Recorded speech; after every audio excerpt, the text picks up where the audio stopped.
tema da nossa mensagem de hoje é Não Posso Esquecer. E o texto é Êxodo 17, de 8 a 13, daqui a pouquinho a gente vai lá.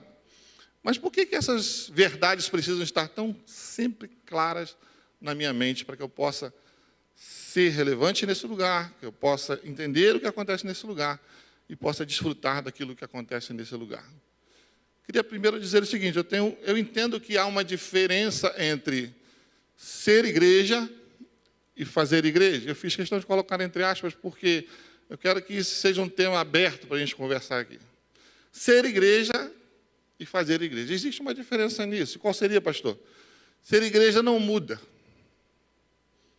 O ser igreja, o representar a igreja da nova aliança, a instituição igreja, ela não muda. E como eu vou ver isso? Quando eu analiso aquele no qual a igreja foi fundada. Cristo.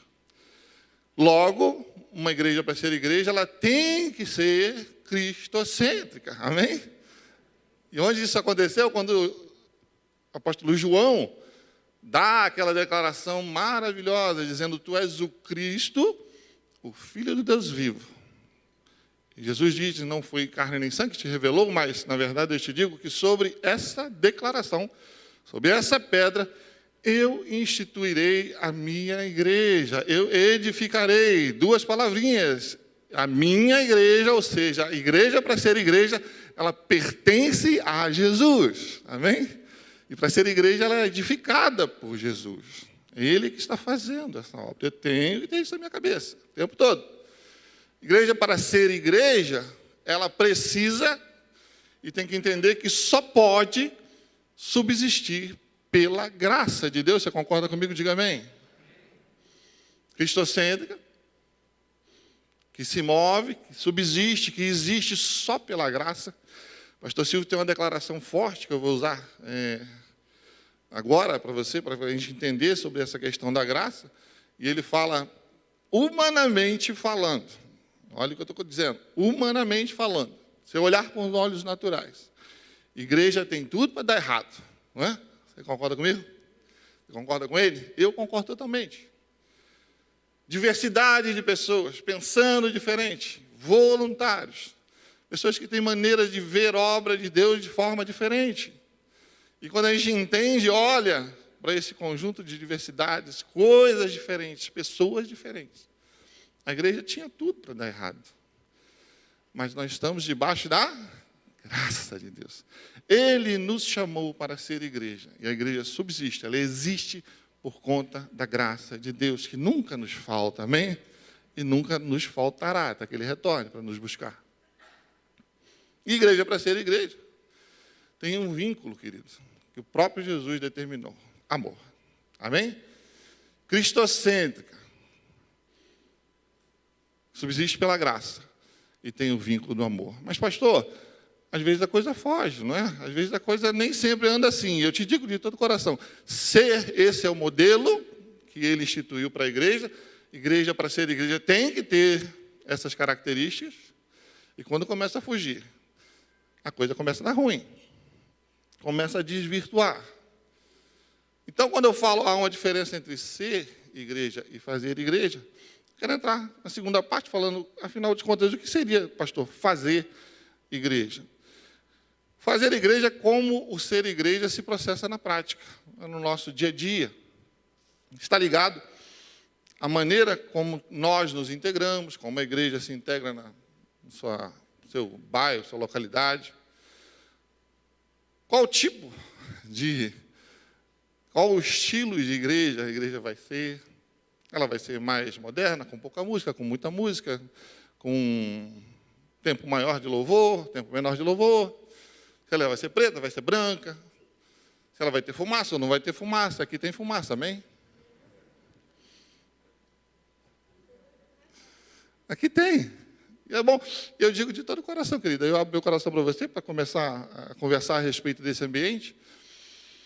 Eu, particularmente, acho lindo essa diversidade das igrejas, né? Eu acho muito interessante que igreja é para todo tipo de pessoa. Você concorda comigo? E cada vez tem tido mais igrejas para mais tipos de pessoas diferentes.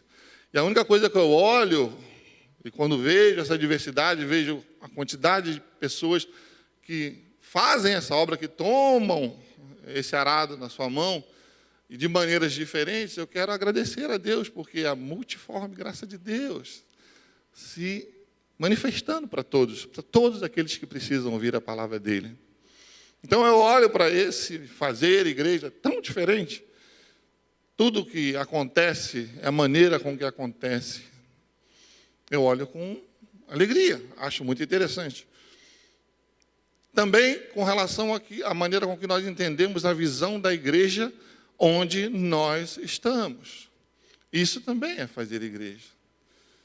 Aí, assim como existem igrejas diferentes, de todas as formas e maneiras, eu fico pensando, às vezes, quando a gente chegar diante de Deus, né, ou diante de Jesus, e colocarmos algumas situações, a gente não vai poder alegar o seguinte: mas eu não tinha uma igreja que eu consegui ficar. Né? Você é um cara diferente, hein, amigo, porque tem igreja para todo tipo de pessoa. Isso é bom demais. E eu vejo isso como a manifestação dessa graça maravilhosa do nosso Deus. Mas uma coisa no fazer igreja é interessante, eu queria ressaltar principalmente como nós lidamos com as barreiras que nós encontramos. Diz muito a respeito de como nós estamos fazendo, como nós estamos processando esse dia a dia desse ambiente da igreja. Eu queria conversar com você, para a gente ler esse texto aqui, que está lá em... Deixa eu voltar aqui. Êxodo 17, do 8 ao capítulo 13. Você pode abrir aí. Eu vou ler aqui com você, você me acompanha, e daqui a pouquinho a gente vai estar conversando a respeito disso. Por que eu escolhi um texto, pastor? Por que você escolheu um texto para falar de igreja lá do Velho Testamento? Né? O pastor André, na ministração aqui do intervalo, ele tocou num assunto interessante. Aquilo que acontece com o povo de Deus no Velho Testamento é sombra daquilo que nós estamos vivendo hoje. Serve de quê? De lição, serve de apontamento.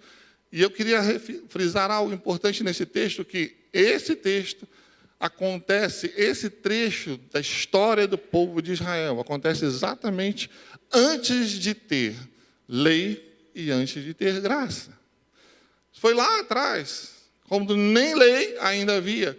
E o que isso serve de apontamento para a gente? Isso dá uma lição muito importante, porque tudo aquilo que aconteceu nesse momento, antes de que aquele povo tivesse lei, diz muito a respeito da coisa mais natural, da essência do relacionamento de Deus com o seu povo. Então, tudo aquilo que eu olho nesse texto é muito significativo para mim. Eu posso tomar posse e olhar para ele e dizer: opa, isso é muito importante. É uma sombra, é um projeto, é algo que Deus deixou claro, que todo o povo dele deve seguir. E essas verdades estão contidas nesse texto, eu queria conversar com você sobre elas. Vamos lá, vamos ler ele. Eu leio, você me acompanha, e diz assim, a partir do versículo 8, diz: então veio Amaleque e pelejou contra Israel em Refidim. Com isso ordenou Moisés a Josué: escolhe-nos homens e sai a peleja contra Amaleque. Amanhã estarei eu no cimo do outeiro, e o bordão de Deus estará na minha mão. Fez Josué como Moisés lhe dissera, e pelejou contra Amaleque. Moisés, porém, Arão e Hur subiram ao cimo do outeiro. Quando Moisés levantava a mão, Israel prevalecia. Quando, porém, ele abaixava a mão, prevalecia Amaleque. Ora, as mãos de Moisés eram pesadas, por isso tomaram uma pedra e puseram por baixo dele. E ele nela se assentou. Arão e Hur sustentavam-lhe as mãos, um de um lado e outro do outro. Do outro, assim lhe ficaram as mãos firmes até o pôr do sol. Versículo 13. E Josué desbaratou Amaleque e a seu povo ao fio de espada. Amém? Você crê que isso aconteceu exatamente como está relatado na palavra de Deus? Isso é fundamental. Se eu contextualizar, o povo de Deus, através da vida de José, é levado a morar na terra do Egito. Né? José foi governador e logo em seguida a sua família toda vai e dá origem a um povo. Esse povo começa a crescer, e crescer muito. Deus era com eles. Mas esse crescimento se deu onde? Dentro da terra do Egito. Então, com o passar do tempo, as gerações se vão, e com o passar do tempo, esse povo cresce muito e se torna meio que uma ameaça para o povo egípcio. Outras gerações de egípcios começam, através desse medo, a escravizar o povo de Deus. Nessa escravidão, nesse período de escravidão, passam o quê? 400 anos, até que Deus levanta a Moisés, aquele que iria tirar o povo da escravidão. E Moisés é levantado, e com mão poderosa, Deus faz com que Faraó visse que aquele povo pertencia a ele, que ele queria que ele saísse do Egito. Faraó resiste, com mão poderosa, Deus usa Moisés para tirar. Aquele povo sai, passa o Mar Vermelho, passa em alguns lugares próximos ali, rumo à terra prometida, e chegam até Refidim, esse lugar. Nesse momento, o povo de Deus, aquele povo que saiu do Egito, é atacado por um povo idólatra, extremamente violento. Não quero entrar em detalhe para a gente não perder tempo, mas depois você pesquisa a respeito dos amalequitas, era um povo extremamente violento. E a forma com que atacaram a Israel naquele dia foi muito covarde.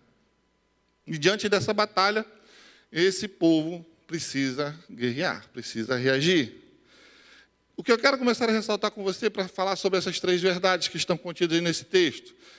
Primeira coisa é que sair da terra do Egito, da escravidão do Egito, e se dirigir até Canaã. Esse trajeto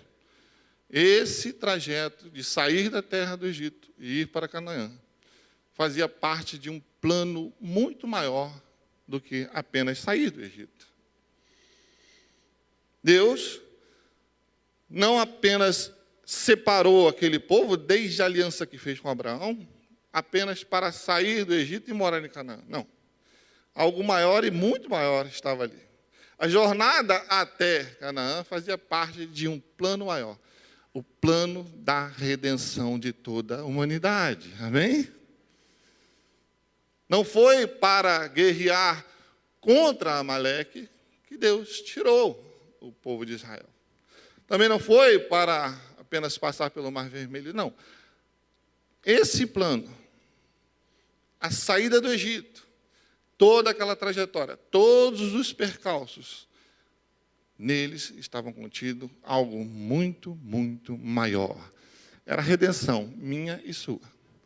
Naquele momento, Deus já providenciava o que nós estamos vivendo hoje. E esse plano, e essa é a verdade, a primeira que eu quero começar a falar com você, esse plano de redenção maior, esse plano soberano e baseado no amor de Deus pela sua criação. Nós, como igreja de Jesus, no Novo Testamento, somos nós que estamos dando sequência a esse plano. Amém?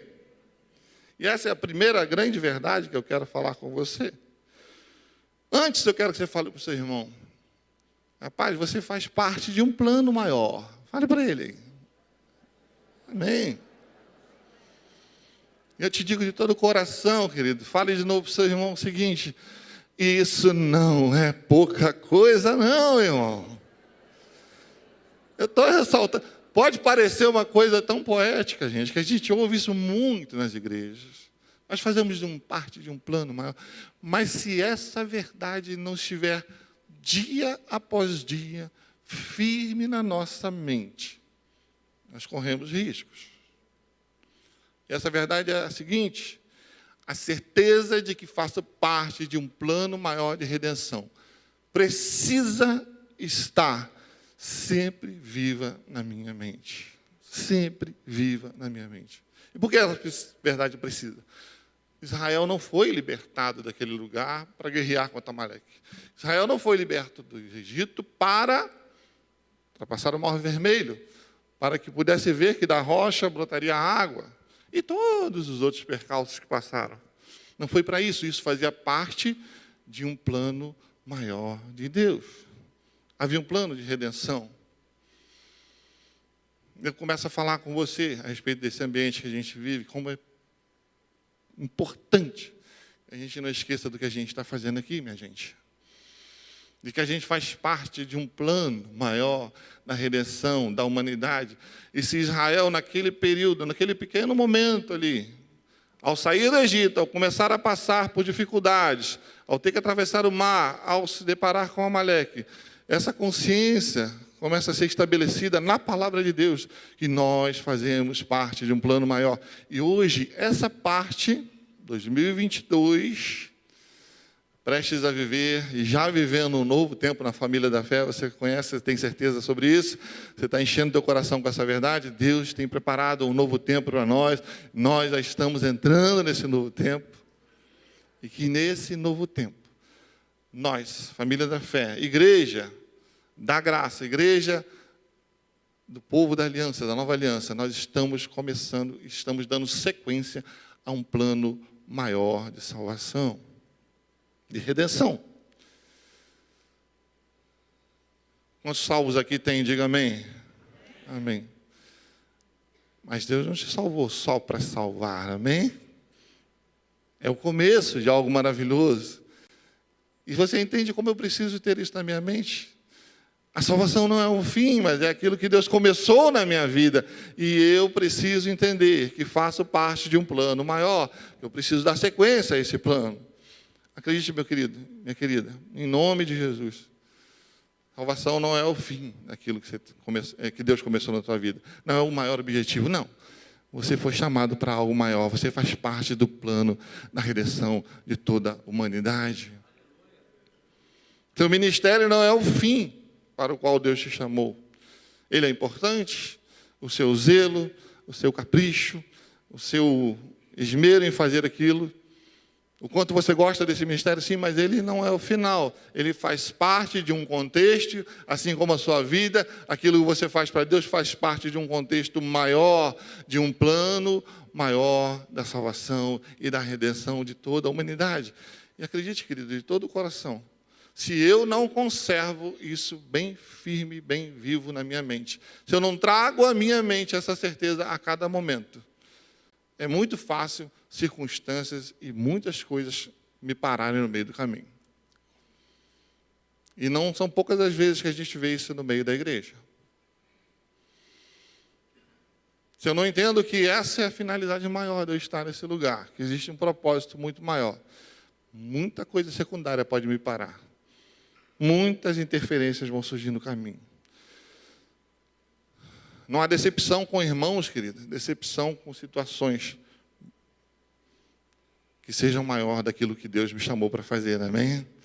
Não há decepções até mesmo com você. Quantas vezes olhamos para a nossa vida, para a nossa maneira de caminhar na igreja e nos decepcionamos. E falamos, isso não é para mim. Eu não vou dar sequência, eu não vou continuar. E nós paramos, porque nós esquecemos que Deus nos chamou para um plano muito, muito superior. Nós fazemos parte de um plano muito maior. Assim como Ele originou lá em Abraão. E ao chegar diante dessa batalha, o projeto de Deus não é que aquele povo vencesse essa batalha apenas, não. Aquilo era um percalço natural. Oposição sempre vai ter. Sempre quando você se propõe a fazer algo para Deus, a entregar algo mais para Deus, sempre haverá oposição. Mas quando eu mantenho firme no meu coração e na minha mente, que faço parte de algo muito maior, eu não vou paralisar, diga amém. Eu não vou parar. As coisas não vão me parar. As coisas não vão me deixar estagnado.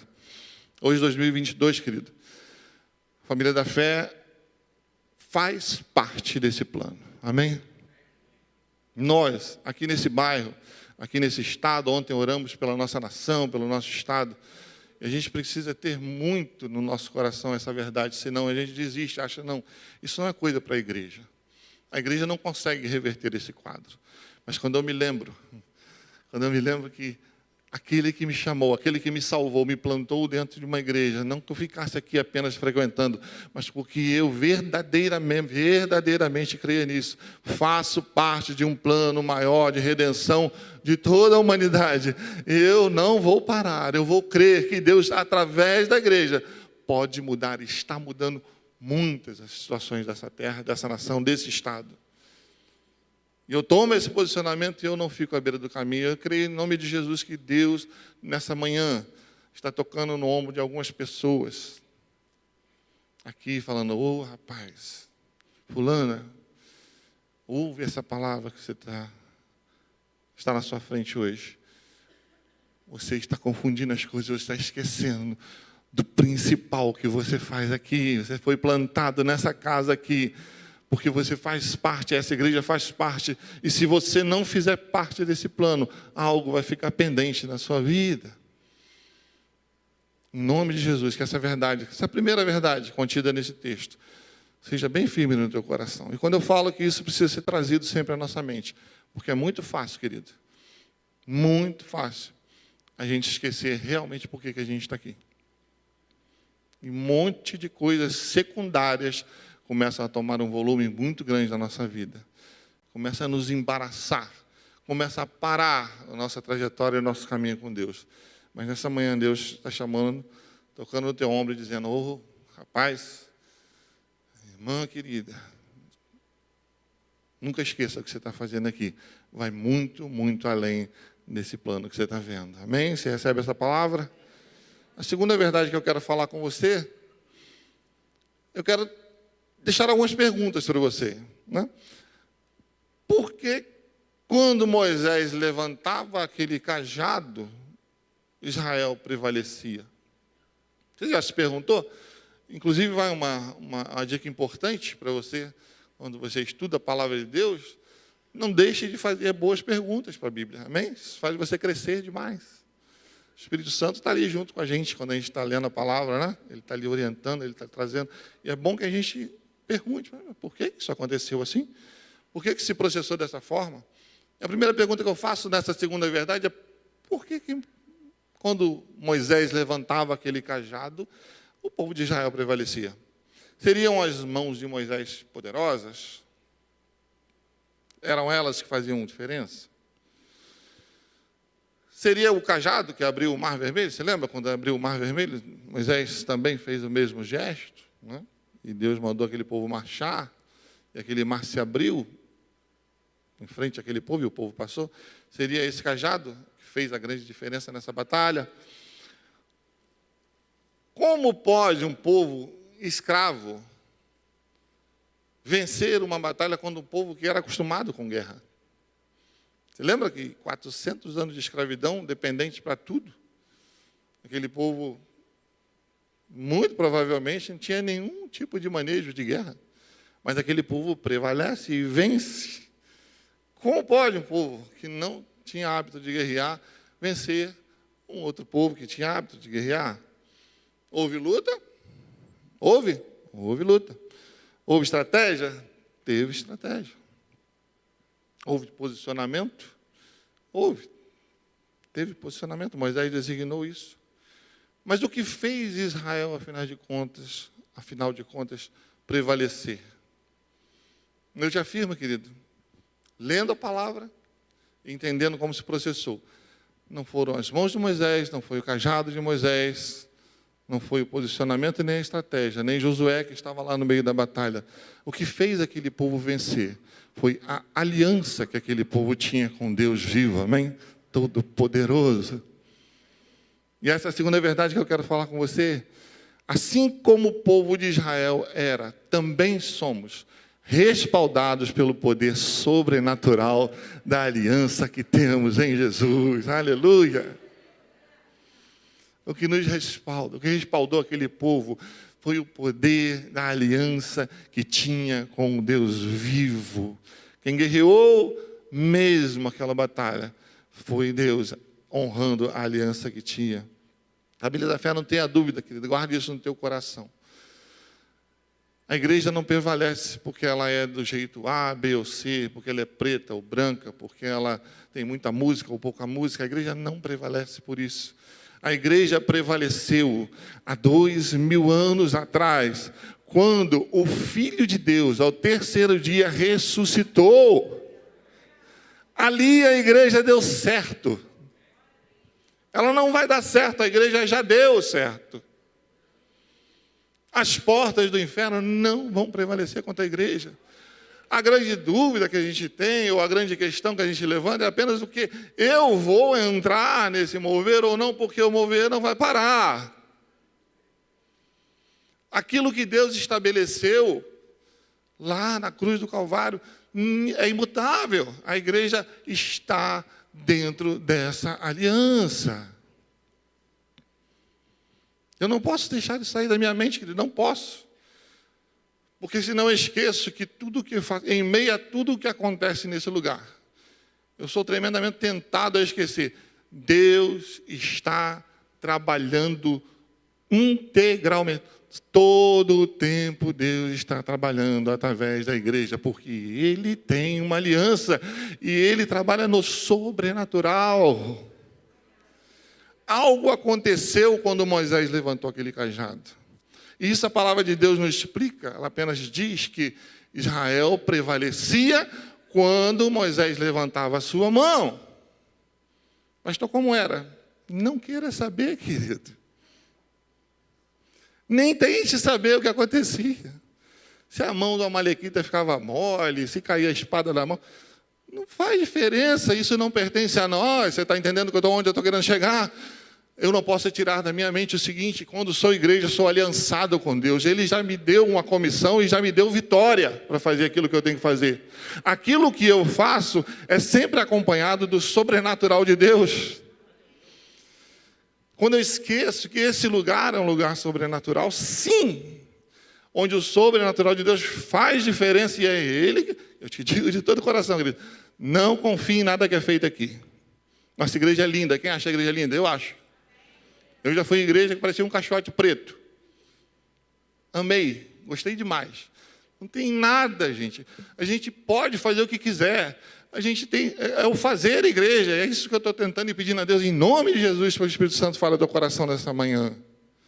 O que se faz aqui pode variar, mas independente disso, nós dependemos totalmente de Deus agir. Senão a coisa não acontece. Não há pregação que mude. É a ação do Espírito Santo de Deus. Esse lugar é lugar de milagres invisíveis. A todo culto acontece. Independente se nós percebemos ou não, Deus está agindo. Independente de nós entendermos como Ele está agindo ou não, Ele está agindo. E Ele só age porque Ele tem uma aliança conosco, amém? A igreja está aliançada, a igreja está aliançada. Essa batalha do povo de Deus contra Amaleque nos dá uma lição. Quando os braços de Moisés baixavam, pessoas morriam. Ou eu estou lendo outro texto? O que diz o texto? Quando as mãos pesavam e desciam, Amaleque prevalecia. Se eles estavam numa batalha, o que significa isso? Pessoas do povo de Deus estavam o quê? Morrendo.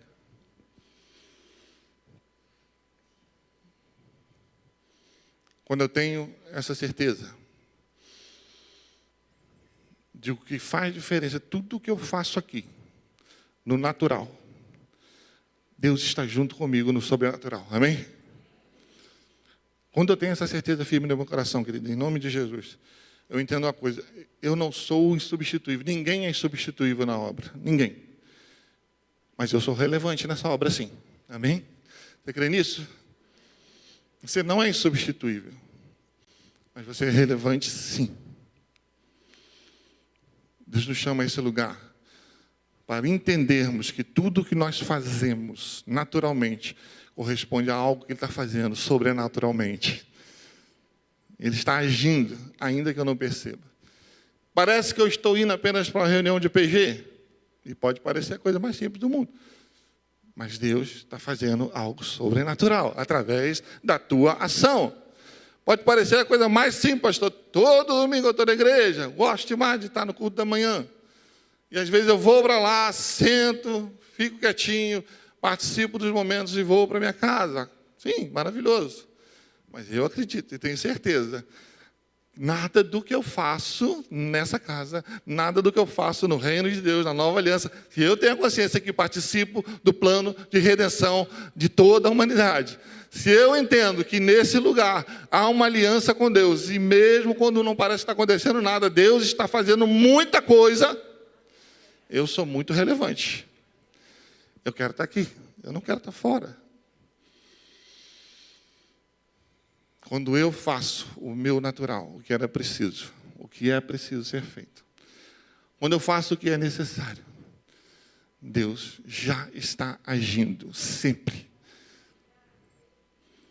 É por isso que um povo que começou com 12, após a ressurreição de Cristo, olhando aquele mestre ressurreto, começou a pregar essa palavra. Cresceu, foi perseguido, nações inteiras perseguiram, violentamente foi caçado, passou por diversas situações internas e externas. Mas a igreja nunca deixou de crescer, amém? Porque um dia, aquele homem falou para uma mulher, à beira de um poço, falou assim: hoje, aqueles que conhecem, adoram aqui e acolá, mas vem chegada a hora, e já chegou, em que os verdadeiros adoradores adorarão o Pai em espírito e verdade, ou seja, esse altar mudou. Não tem lugar para adorar a Deus, não tem lugar de adoração de pessoas que querem viver no centro da vontade de Deus. Aqui é o nosso altar, amém? E a partir desse momento, queridos, o start foi dado. A obra da redenção que começou lá em Abraão, foi dada a sequência final, a reta final começou, a igreja está com esse bastão, e a igreja depende, sim, de levantar mãos como Moisés levantou, mas ela depende de saber e ter a consciência e não deixar essa verdade sumir, de que toda vez que eu faço algo para Deus, sobrenatural de Deus está agindo na minha vida. Pessoas estão sendo alcançadas e salvas e curadas. Eu arrisco a te dizer, querido, acho que não passa um culto aqui, sem que pessoas sejam curadas. E nem sabem, porque Deus não precisa de propaganda, amém? A igreja, o nome dele subsiste e pronto. Ele é Deus, ele não precisa disso. Eu não posso deixar essa verdade. Assim como o povo de Israel era, também somos respaldados pelo poder de Cristo. Se eu faço, se eu dou o passo, ele já respondeu, amém? Porque ele tem uma aliança com essa igreja e com toda a sua igreja, um tempo da graça. Deus está atuando, querido. Deus está trabalhando o tempo todo. E se eu não perder essa verdade, eu vou ver isso o tempo todo. Milagre acontecendo o tempo todo nesse lugar. Você recebe essa segunda verdade? Você crê nisso? De todo o coração? Eu vou para a terceira.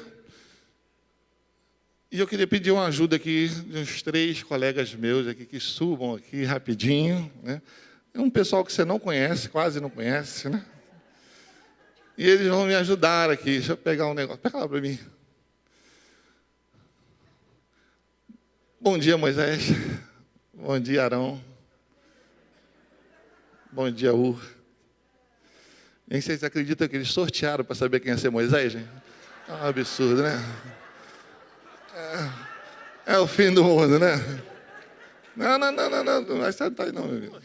Fica calmo. Senta, fica em pé aí. Vamos lá. Eu quero trabalhar nesse quadro do que estava acontecendo naquela batalha. Nesse momento eu quero distribuir o povo de Israel, assim como Moisés fez. Tinham os homens e as mulheres, muitos, o povo em geral. A maioria dos homens, pelo que o texto diz, ficou no arraial. Moisés fala para Josué o quê? Separa-nos alguns homens, aí dentro lá da estratégia dele, que não vem ao caso, separa-nos alguns homens que vêm à batalha com Amaleque comigo. Mulheres e crianças e alguns homens ficaram no arraial. Vamos pensar comigo aí. Muitos homens foram para onde? Para a batalha. Subiram lá e, enfim, foram para o vale, se prepararam para ir lá. Josué, o que queria fazer? Alguns historiadores dizem que Josué possivelmente aprendeu alguma coisa no Egito a respeito de guerra e de batalha. Ele tinha talvez uma função lá que pudesse ter essa noção. Ele iria para o campo de batalha e estaria lá guerreando à frente do povo. A maioria dos homens foram com Josué, né? Muitos homens foram para lá para guerrear. Moisés falou o quê? Pela manhã eu vou estar aonde? No cimo do monte. E o cajado de Deus estará na minha mão. U e Arão, graças a Deus não é o William Arão, é o Arão. Amém? Você não. Ur e Arão iriam subir para o monte junto com Moisés.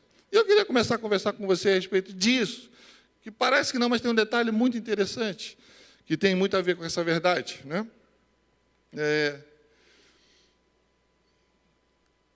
Moisés levantava as mãos. Levanta as mãos, Moisés. Quando Moisés levantava as mãos, diz a palavra de Deus que Israel prevalecia. Arão e Ur estavam do lado. Em princípio, a Bíblia não diz que foram chamados para segurar a mão de Moisés ou não. Mas eles começaram a o quê? Segurar as mãos de Moisés. Tentem segurar. A Bíblia não diz dessa forma, mas eu queria conjecturar com você. Levanta a mão, senão o povo não vai prevalecer. Você concorda comigo que os três vão cansar? Diz a palavra de Deus que a luta foi até depois da tarde cair. Você já tentou ficar nessa posição no BRT, por acaso? Pode ser? Quando eu olho para essa posição, eu vou notar claramente o quê? Vai cansar. A palavra diz que as mãos de Moisés pesavam e desciam.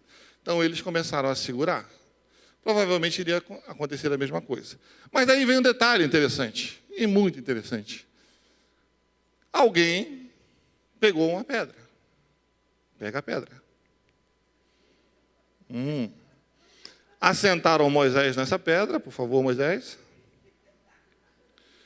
Os braços ficaram numa outra posição. Não vamos esquecer que tinha um cajado nas mãos de Moisés. Amém? Então, essa posição foi a mais confortável. Foi a estratégia final da guerra. Você concorda comigo? Existiam o quê? Pendências, demandas. Ações foram tomadas e ações tinham que ser tomadas, revistas. E foi revista essa aí. Moisés não conseguia ficar. E foi chamado Ur e Arão, que tiveram, talvez, a intenção ou a ideia de colocar a pedra. E eu te pergunto, nessa batalha, quem foi a pessoa? Eu estou falando de pessoa. Quem foi a pessoa mais importante dessa batalha? Quem fez diferença realmente nessa batalha, humanamente falando? Será que foi Moisés? Pelo que a palavra de Deus diz, seria. Né? O cara que, levantando as mãos, faria com que as coisas mudassem. Mas havia uma pendência, havia uma necessidade. Moisés não conseguia. Ou seja, aquilo que Moisés tinha que fazer, ele não poderia fazer. E as mãos iriam pesar e o povo iria perder aquela batalha. Pelo menos é isso que a minha Bíblia diz. Amém? Não diz uma segunda opção. Tinha plano B. As mãos tinham que ficar levantadas. Alguém precisava tomar conta dessa pendência. Ur e Arão, ou Arão e Ur e Arão, fizeram isso. E eu pergunto a você, já entrando naquilo que eu quero dizer nesse detalhe final, de quem foi a ideia de colocar essa pedra? Quem teve a brilhante ideia de colocar uma pedra para Moisés sentar e que as mãos dele não fossem pesadas nem para ele e nem para os outros dois? Quem teve a ideia foi Ur? Foi, Moisés, Ednei? Você que teve? Foi você que teve a ideia? Existe sempre o irmão humilde, né? Aquele cara. Será que foi Moisés, gente, que teve a ideia brilhante de falar, galera, tá ruim o negócio aqui. Tá difícil demais. Dá um jeito. E pega aquela pedra ali e coloca aqui. Queridos, obrigado. Deus abençoe.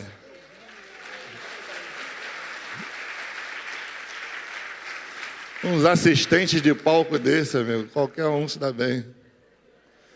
Amém. Pastor, afinal de contas, pastor, o que você quer dizer? E qual verdade você quer trazer com isso? O pessoal do louvor já pode ir subindo por aqui, gente. A gente já está caminhando para o final desse recado. Aquelas mãos precisavam ficar levantadas. E havia uma pendência, uma demanda, uma necessidade. Interessante que a gente tenha tentado dizer e pensar que Arão e Ur foram as pessoas mais importantes, porque eles sustentaram as mãos de Moisés. E foi realmente. Mas eu queria levantar uma questão que parece irrelevante, mas olha como é importante para a gente aplicar nos nossos dias de hoje, no ambiente da igreja. Eu tenho para mim que existe um protagonista nessa guerra. E humanamente falando, eu sei que o poder de Deus lógico, a gente estava falando isso no outro tempo, no segundo tópico, que é o poder de Deus é que faz a diferença. Nós somos igreja porque Deus habita nesse lugar, amém? Se aqui fosse oba-oba, música bonita, gente, você não ficava aqui não. Te digo de todo o coração. Você não ia ficar. Ter experiências com Deus. Ver a sua vida. Quem teve vida transformada aqui, levanta a mão. Quem pode falar assim, pastor, era carne de pescoço. Era um negócio... Nem eu acreditava que eu podia ser uma coisa boa. Tem gente aqui, ó, sim. Vida transformada. Marido novo. Vida completamente diferente. Fumaça, música, beleza, não faz isso, gente. Aqui tem o poder de Deus. Ele faz diferença. Ele cura, Ele transforma. Por isso a igreja não para de crescer e não vai parar de crescer nunca. Porque Deus não falha na aliança dele conosco. Essa terceira verdade salta nos meus olhos quando eu olho. E para mim existe um protagonista assim nessa batalha. E foi exatamente aquela pessoa que eu perguntei. Quem teve essa ideia brilhante de colocar uma pedra quando Moisés não ia conseguir ficar lá? Nem Ur, nem Arão iriam conseguir manter isso até o final. Essa pessoa que teve essa ideia, ela simplesmente, na palavra de Deus, ela não tem nome. Ele está entendendo o que eu quero dizer? Ah, pastor, deve ser Arão e Ur, eu até acho que deve ser. Mas a palavra de Deus faz questão de não revelar. Por quê? Porque não importa. Não importa quem fez. Porque a última verdade que eu quero falar com você é essa. Que eu não posso ser igreja se eu sou independente. Eu não posso ser igreja se eu sou dependente. Eu só posso ser igreja se eu for interdependente. O que quer dizer isso? Eu não faço nada sem você. E você não pode ser igreja sem eu. Antes de ter lei, Deus deixa registrado um detalhe, com tanto detalhe, na palavra dele. De como ele se relacionava e como o povo dele se movia, a prática. Num caminho em que fazia parte de um plano maior. Aquele povo se depara, e no meio dessa batalha, uma pessoa que não tem nome registrado. Isso já aconteceu outras vezes na palavra. Olha aí Deus falando. Uma pessoa que não tem a sua identidade revelada. Teve uma ideia fantástica. E através dessa ideia, as necessidades foram supridas. E o povo de Deus prevaleceu. E o plano de redenção seguiu o seu curso. Aleluia. Nessa manhã, querido, existem pessoas aqui, nesse lugar, que conheceram a Jesus aqui, ou em qualquer outra igreja. E que no dia que ela chegou aqui, ela precisava desesperadamente ouvir aquela palavra que tocou o seu coração. E a gente é tentado demais a pensar que no louvor, a pregação do bispo ou de algum pastor foi veículo de Deus. Sim, foi veículo de Deus. O sobrenatural de Deus agiu. Porém, uma pessoa fez grande diferença. Talvez aquela tia lá da escola infantil que ficou com aquela criança, que não iria deixar de maneira nenhuma aquela pessoa prestar atenção. Talvez a pessoa que a recebeu no estacionamento, ou alguém que a convidou para estar naquele dia e deu carona para ela. E eu não faço ideia qual é o nome dela. Mas por conta dessa ação, dessa pessoa que não tem nome, que ninguém sabe, você está na casa de Deus hoje. Vida transformada hoje. Hoje Deus nos chamou aqui para nos lembrar e trazer à nossa mente essa clareza. Só podemos ser igreja do jeito de Deus se tivermos a real noção que somos um corpo. Sozinho não fazemos nada. E Deus nessa manhã te chama a pensar nisso. Trazer de novo ao teu coração e à sua mente essa certeza. Para que você possa verdadeiramente, assim como eu falei no começo, entender o que se passa nesse lugar, dia após dia, culto após culto, para que você possa ser relevante nesse lugar. E Deus tem algo para você, e que você possa desfrutar desse ambiente maravilhoso que é a casa de Deus. Eu queria convidar você a orar. Fique de pé comigo. A gente vai cantar um louvor daqui a pouquinho. Eu queria que, após essa oração, você recebesse esse toque do Espírito Santo, né? Que Deus tocasse nos seus ombros e falasse com você: minha irmã, minha filha, meu filho, nunca esqueça do que você está fazendo. Nunca esqueça do lugar onde você está. Nunca esqueça que você faz parte de um plano muito, muito maior de salvação. Aleluia. Coloca a mão no seu coração, eu quero orar por você. Deus amado, nessa manhã, Pai, nós queremos receber a Tua palavra como pessoas, ó Pai amado, que participam desse mover. Acho que durante algum período da nossa vida a gente pode estar deixando tantas outras coisas ofuscarem essa visão, ofuscarem essas verdades. Mas nós sabemos, Pai, que essas verdades precisam estar muito, muito vivas na nossa vida, para que a gente possa realmente, a cada culto, a cada momento que a gente vem aqui, cada envolvimento que a gente tem com a Tua igreja, a cada convite que a gente faz, a cada pessoa que a gente aborda na rua, que a gente possa ter viva essa consciência, Pai, em nome de Jesus. Eu faço parte de algo muito maior. Coisas secundárias não vão ficar me prendendo, não vão ficar me paralisando. Em nome de Jesus, nós vamos ter avivados na nossa mente, no nosso coração, a certeza que fazemos parte do maior projeto do universo. Aleluia. Da coisa mais maravilhosa, que é o plano da redenção da raça humana, porque Deus nos ama com amor incondicional e sem fim.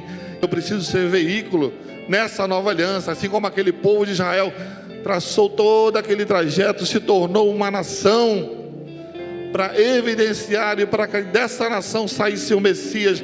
Eu também faço parte desse grande povo, dessa igreja aliançada, Senhor. E em nome de Jesus, quero nessa manhã, Pai, me dispor a fazer aquilo que é necessário para que Teu reino possa progredir. Deus tem uma chamada para nós e nós vamos cumpri-la em nome de Jesus. Aleluia.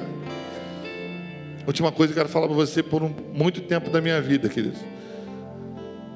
Como eu falei, me converti em 83 e caminhei com Jesus. Por alguns momentos da caminhada, essas verdades saíram um pouco da minha cabeça. Muita coisa secundária, e a gente começa a observar um monte de coisa, questionar tanta coisa. E não falta coisas para ser questionadas, querido.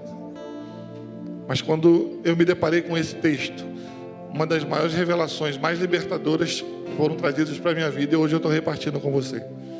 A partir desse entendimento que eu tive desse texto, lá do Velho Testamento, eu comecei a trazer de volta essas verdades. Sempre quando coisas secundárias começam a querer me prender, desviar o meu pensamento, eu me lembro, eu faço parte de algo muito maior. Decepções, as minhas chaturas, os meus problemas, isso é secundário. Eu faço parte de algo muito grande. Eu sou corpo de Cristo. Ele me chamou para essa obra. Você está comigo nessa obra? Você está comigo nessa obra? O Senhor tem aliança com a gente, amém? Vamos declarar que nós somos corpo e bem ajustados. Somos juntos com Ele. Aleluia. Assim bem ajustado.